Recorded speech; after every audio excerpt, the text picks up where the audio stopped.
Il-Minuta tibda issa. Fenech, edukatur u fotografu.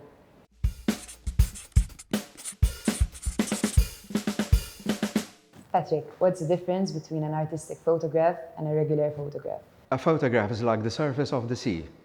You dive in and you discover a whole new world.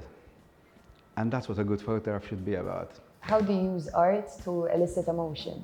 The famous Olaf Eliasson, he took a chunk from the Arctic Circle and planted them in the main squares in London and Paris. People go and interact with them, they take pictures with them, and then everything is melting in front of them physically.